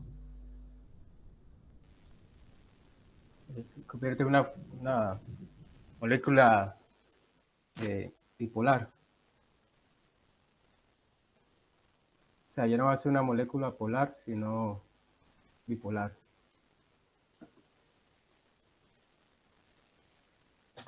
Va a tener cierta polaridad, decís vos. Sí. Más allá de la polaridad, digo, ¿no? En el pentano. La fuerza van a ser fuerza puente hidrógeno. Bien. Entre ellas. Va a haber una interacción de tipo puente hidrógeno entre un grupo alcohol de una molécula y el de la molécula de al lado. Y en el caso del pentano, que dijimos que era una molécula polar, ¿cuáles van a ser las fuerzas que se presenten entre una molécula y la de al lado? De London. Solo London. Perfecto. Y entonces del monocloruro de litio, habían dicho que se trataba de una sal. Sí, y la fuerza menos débil es la de puente hidrógeno. O sea que... No estoy todavía de acuerdo. Analicemos primero en el monocloruro de litio. ¿Cuáles son las partículas constitutivas? Iones. los iones, el anión cloruro y el catión litio. ¿Y cuál va a ser la fuerza que mantenga unidas a esas partículas? Primarias y no son volátiles a temperatura ambiente. Primaria, se trata de un compuesto iónico, antes dijeron una sal, y no va a ser volátil. Pero lo que no hablamos es de qué quiere decir la volatilidad. Porque habían dicho que primero analicemos esto, ¿no? ¿Qué pasaba con cada una de las sustancias? Una por una, ya las tenemos. Ahora tendríamos que charlar un poco de qué es la volatilidad para poder decir que entonces no es volátil una sustancia iónica. ¿De qué hablamos cuando hablamos de volatilidad? En el chat, profe, pusieron, hoy cuando arrancamos el ejercicio, pusieron Agustín Collado. ¿Quieren leerlo? No lo vi yo. Dice, el más volátil sería cuál necesita menos energía incidente para romper la fuerza entre partículas constitutivas. Pregunta y creo que Gerardo le puso que sí. Claro, la idea es que las partículas constitutivas van a estar atraídas. Puede ser por fuerzas primarias o fuerzas secundarias. Y dentro de esas fuerzas secundarias puede haber solo fuerzas de London o puede haber fuerzas de London y puente hidrógeno, como en este caso. Entonces, la volatilidad va a depender de cuánta energía hay que entregar a ese sistema para lograr que alguna partícula pase de la fase sólida o líquida a fase vapor. Y ese pasaje del sólido o el líquido a fase vapor tiene que darse de forma espontánea, no es que yo le vaya a entregar energía. En ese caso, cuando se da espontáneamente, hablamos de volatilidad. Entonces, a mayor fuerza de interacción entre las partículas, menor va a ser la volatilidad. Porque más difícil va a ser que puedan escapar del sólido y pasar a fase vapor. ¿Están de acuerdo con esto? Sí, sí.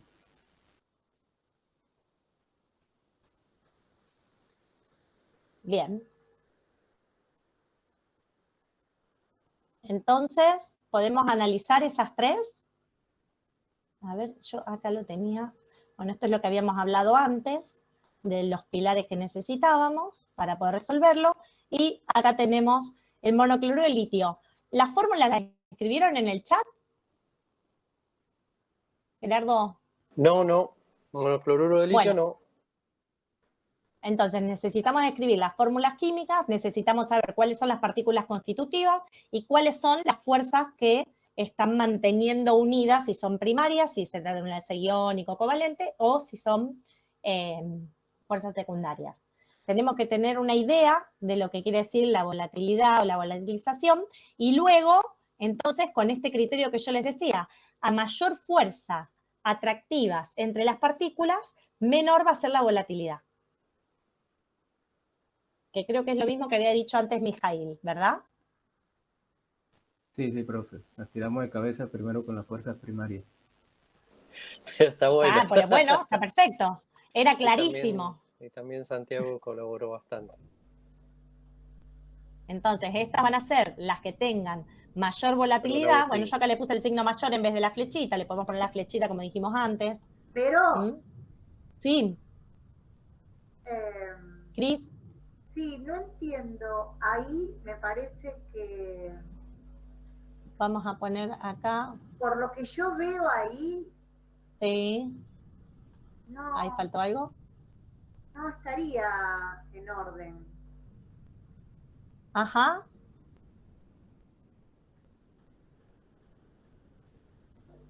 Es al revés. Bueno. Espera. Vamos a poner esta acá. Ahí lo acomodo, espérame. Será por lo que le dije yo ahora, profe, porque la fuerza esta de puente hidrógeno son menos débiles que la de London.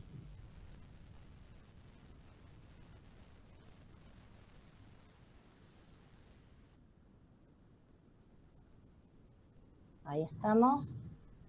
Vamos a ponerle a esta para que la vean bien. Cris, ¿cómo me decías? Perdón, no me doy cuenta. En este caso, acá el pentano... El orden creciente sería monocloruro de litio menos que propanotriol menor que pentano, ¿no? A ver, espérate, vamos a hacer así, mira. De volatilidad. Están al revés, claro. Sí, ya te entendí, Cris, lo que decís. Perfecto, Esta es la menos volátil. claro. Lo que habíamos dicho antes, chicos. Sí, sí. Vamos a ponerlo bien, están al revés. Está bien lo que dijimos, pero no lo que te escribí acá. Cris, está bien lo que dijimos, pero está mal escrito, ¿verdad? Sí, sí, sí. Bien.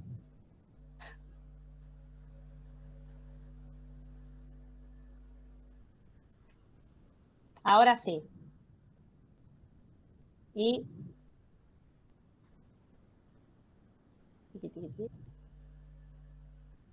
como dijimos antes, la flecha que me va a marcar en qué sentido. De izquierda a derecha. Claro. Pero la tienen que aclarar, porque si no, nosotros no nos damos cuenta. ¿Está bien? ¿Ahí? Ahora sí. Ahora sí, Vero. Bien. Ay, no veo qué escribieron. Pusieron el alcohol. Ah, la Pero- fórmula del triol. Pregunta, Santiago, ¿de dónde sale la fórmula de propanotriol?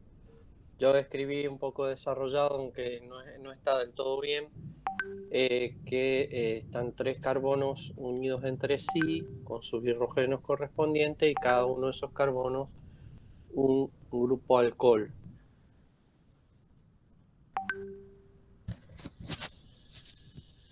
Se puede escribir la fórmula condensada, que es mucho más sencillo. Que es la que tenías ahí en el chat. Y una preguntita, no una preguntita, un comentario, que el propanotriol es lo que llamamos glicerina. Glicerol. ¿Está? ¿Algún comentario? Para la pregunta de Santiago, yo le recomiendo que escriba las fórmulas desarrolladas con guiones, tratando de satisfacer la valencia 4 del carbono, agregándole a la cadena de 3 átomos de carbono los 3 OH, y después que cuente todos los carbonos, todos los hidrógenos y todos los oxígenos, y escriba en orden creciente de energía y de electronegatividad la fórmula molecular. No sé si lo entendió Santiago. Yo cuento 3 carbonos, cuento los...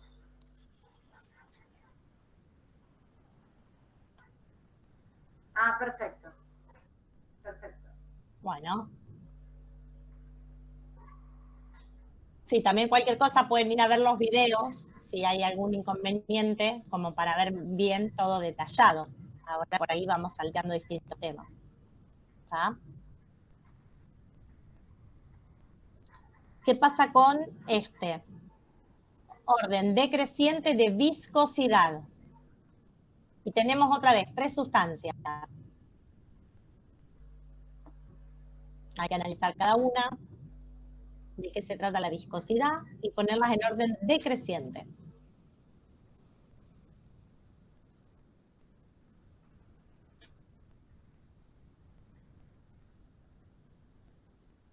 No estoy viendo el chat. No, todavía nadie escribe nada.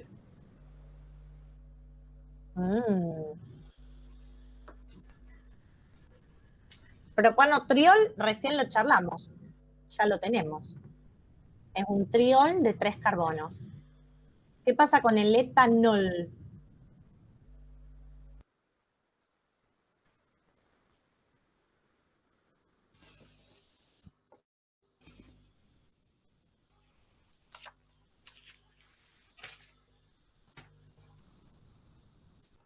El etanol sería también un alcohol. El etanol sería también un alcohol. Sí. ¿Y qué características tendría? 2 carbonos. Agustín hace una y preguntita. un grupo alcohol. Sí. Agustín consulta si viscosidad sería lo opuesto a volatilidad. Y no es tan así. Ajá. No. La viscosidad para los líquidos tiene que ver con la resistencia a fluir y tiene otra vez que ver con las posibilidades de tener interacciones más fuertes, menos débiles entre las moléculas. ¿Sí? Cuanto más débil sea la interacción entre ellas, las fuerzas secundarias que presentan, entonces va a ser menos viscoso. En cambio, la viscosidad va a ir aumentando a medida que estas fuerzas entre las partículas constitutivas se vuelvan cada vez menos débil. ¿Está?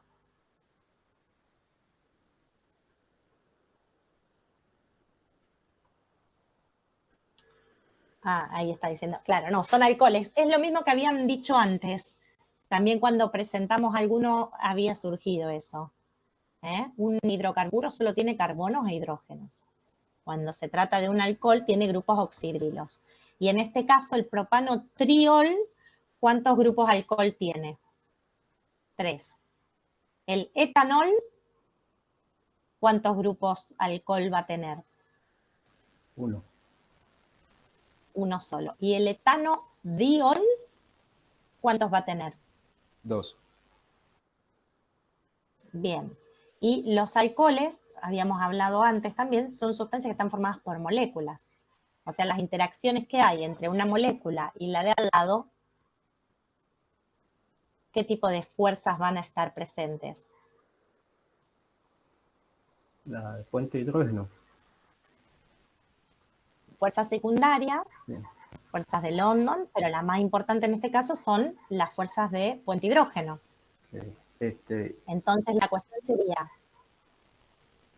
de estos 3 alcoholes, ¿cuál de ellos les parece a ustedes que va a tener una fuerza de menor, una fuerza más débil y una fuerza menos débil de interacción entre las partículas? Entre más grupo alcohol, la fuerza va a ser más fuerte. Va a ser menos débil. Entre más grupo alcohol. Menos débil. Sí. Y en ese caso, ¿qué va a pasar con la viscosidad, Mijail? Bueno, yo la viscosidad la entiendo como que la dificultad que tienen las moléculas como de pasar una por arriba de otra, deslizarse entre ellas. Ajá. Entonces, entre más fuerza, el deslizamiento va a ser menor. Se van a va a ser más viscoso. Va a ser menos viscosa. Uh-huh. Bien. No, venga, yo me corrijo, estoy enredado. Ay, justo no escuché, ¿cómo?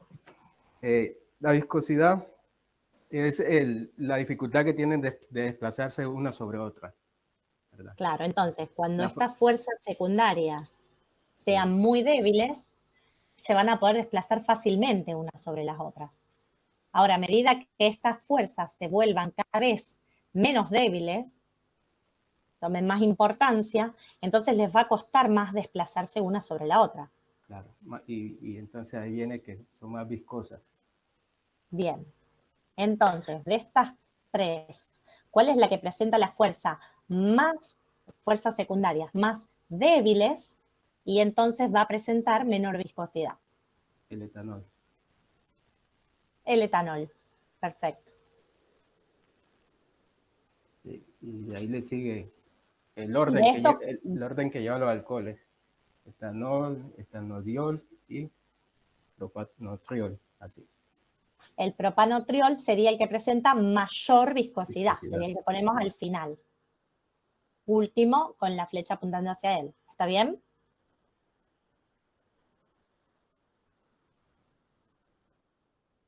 Ah, no, profe, pero aquí nos lo está pidiendo en forma decreciente, ¿no? No. El más viscoso es el propanotriol y es en orden decreciente, es decir, propanotriol, en orden y etanol. Sí. Claro. La flecha apunta para el etanol, en el sentido de que decrece. Porque es decreciente, leí arriba el creciente, es decreciente. Entonces, el que presenta mayor viscosidad lo vamos a poner adelante de todos. ¿Cuál sería? El propanotriol. Bien. El que le sigue, etanodiol, disminuyendo la viscosidad, sería etanodiol. Bien. Y el último, el que presenta la menor viscosidad, metanol. Perfecto.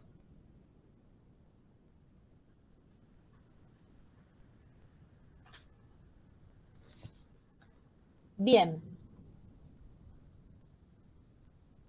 Hasta acá estamos llegando, creo yo. Sí, ya se está haciendo de noche. ¿Algunas preguntas? ¿Comentarios? Cris, No, ya me voy. consulta, no veo el chat. Me voy yo ya. No, en el chat no hay ninguna consulta todavía. Bueno, pero a lo mejor pueden abrir el micrófono si necesitan revisar algo.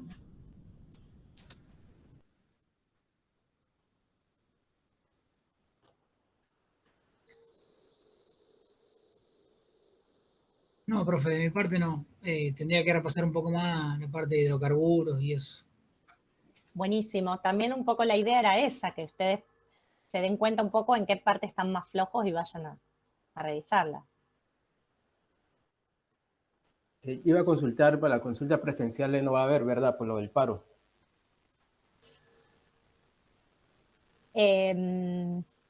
Mira, esta semana las consultas presenciales, si es que se da el paro, lo último que supe es que estaban viendo qué iba a pasar. Sí, ya se reforzó la... ¿Cómo es? No acataron la conciliación obligatoria, así que el paro sigue. Ah, eso fue lo último que leí. Bueno.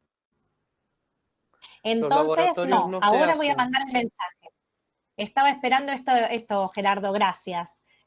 Esta semana, debido al paro, los laboratorios no se van a hacer ni martes ni miércoles, pero se van a hacer el martes y miércoles de la semana que viene antes de la primera evaluación.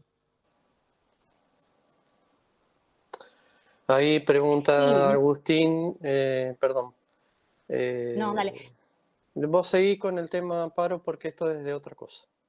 No, y la consulta la vamos a hacer virtual porque no la podemos hacer presencial porque muchos por ahí no van a ir.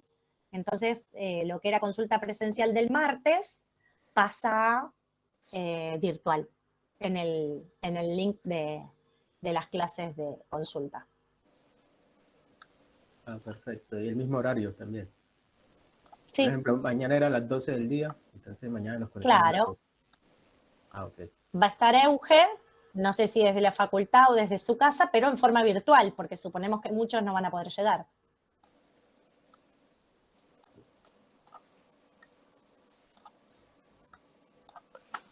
Bueno, consultan sobre si el parcial va a tener ejercicios parecidos a lo que está en la práctica, o sea, un surtido entre ejercicios prácticos y teóricos. Sí, no está definido todavía cómo es el parcial, pero en general siempre, aún en la presencialidad, en la virtualidad, antes de la pandemia, en la pandemia, siempre tomamos este tipo de ejercicios que están integrados. Usted tiene que hacer una ecuación, usted tiene que hacer un cálculo de estequiometría, pero también tienen que saber cuáles son las partículas constitutivas para elegir a quién hacerle o sacar algún dato, sobre las propiedades, argumentar, explicar, justificar procedimientos. En ese sentido te diría que sí, que va a ser con ese espíritu.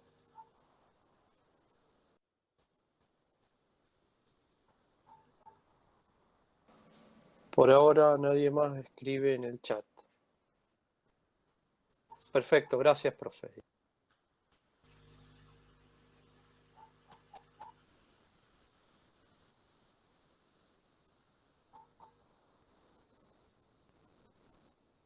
Acuérdense, si quieren venir a las consultas para revisar esto, júntense para resolver los problemas, discutirlos. Parece que puede ayudar.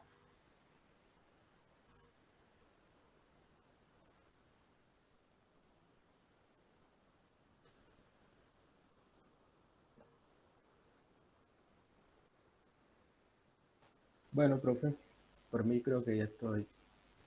Entonces, Bueno, profe. muchas gracias y buenas noches. Bueno, buenas noches. Bueno, chao, hasta luego.